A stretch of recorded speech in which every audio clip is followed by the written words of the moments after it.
Hello, my name is John Thomas Alexander, and with the help of Davis Brown, John Lyons, and Jake Wiley, we've developed this IC Engines presentation for ME 4056 Georgia Tech Systems Lab.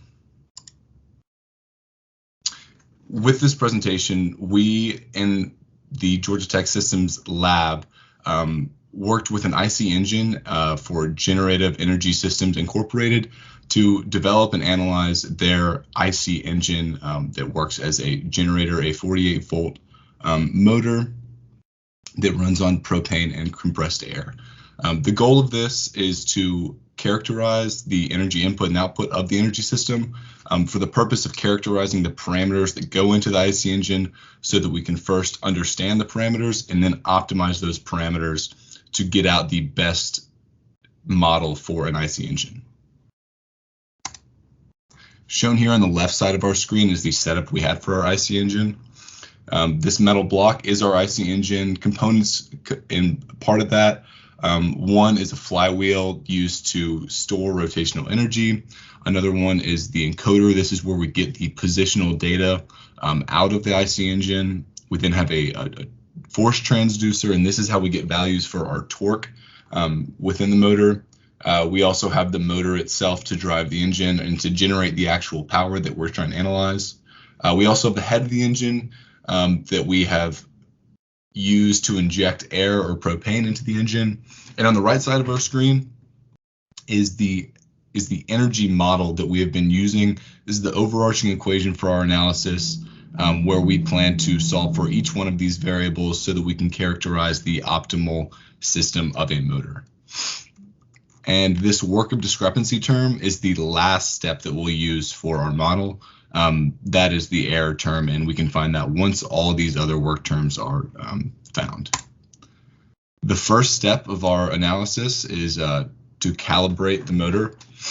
And to do that, we had known weights that we placed onto the force transducer, and we added weights and we took off weights to get individual data points for what we expected the torque value to be, which we had manually calculated. On the right-hand side of the screen, you can see these points that we took the voltage from and then compared them to what their torque should have been. We then performed a linear regression, and this served as our calibration equation so that we could apply this equation to all of the voltages we received later in our analysis to instead get out torque rather than voltage. One source of error that we see here is a phenomenon called hysteresis. This is a lagging effect of this sensor that could lead to potential error because these values should be at the same voltage, but they vary slightly in the effect of taking weights off. So now going into the experimentation that we've performed, we're focusing on the work kinetic energy analysis of our engine subsystems shown in the equation at the bottom. We currently have results in analysis with the head of the engine off, and so this eliminates the work due to air term in that equation. And at steady state, we can determine the friction effects of the system, and we performed acceleration tests to find the flywheel inertia. Then we placed the head of the engine back on to analyze the work air term for the 4 different strokes of the motor and find the effect of removing the flywheel. And then finally, we have our planned analysis where we will include pneumatic air injection to again reanalyze the work due to air term and determine the optimal angle for air injection to find the maximum energy generation through the motor. So looking at the work due to friction term and finding the torque of friction, we start with that initial energy equation. We remove the head of the engine so that the work air term goes to 0. The work due to the piston is small oscillations in the torque plot, and so this work term generally cancels out due to the small magnitude of these oscillations. And then we'll also analyze the friction at steady state, so the energy of the flywheel is constant and therefore the change of energy is 0. And then finally, we'll set the work discrepancy term to 0 since we're solving the system. So once we simplify that equation, we find the equation on the right where we directly relate the work motor term to the work friction term.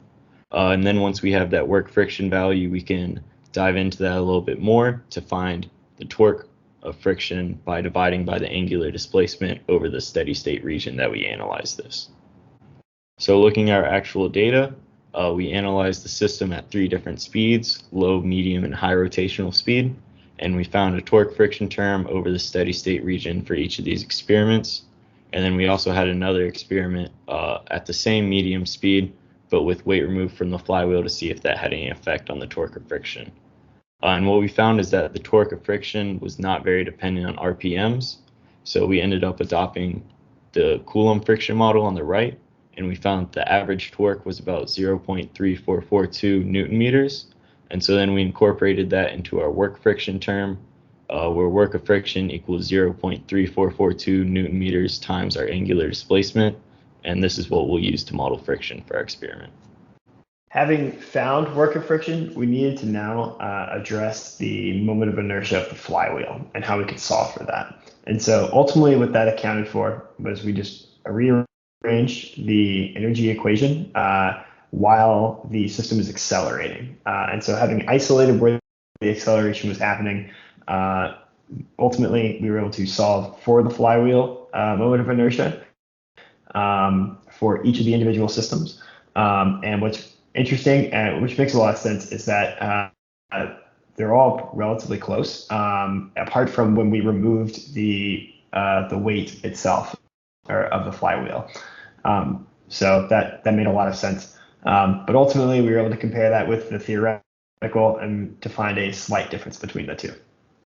What was notable as well is that once in the second week, we were tasked with testing all different speeds, all the 3 main speeds without their flywheels as well. And we noticed that in removing the weight, that the RPM of the system would actually drop a lot deeper in between cycles because of the fact that the flywheel weight helps keep the RPM a lot more constant due to its own inertia. And so removing that weight caused that speed to be much more vary a lot more. With the head-on, the work of air could be examined. In the first set of experience, there was no head, so the work of air in the system was 0. But putting that on allowed us to examine the work of air for the 4-stroke engine cycle with the intake, compression, power, and expansion strokes. As you can see in the RPM graph, the RPM decreases in compression and increases in expansion. So when calculating work of air, we first calculated the theoretical work of air by taking the integral of pressure times volume for the intended region. We did this by stroke. So for 1 stroke, the theoretical work of air, which would be the same for compression and power, just the opposite magnitude, was about 11.5.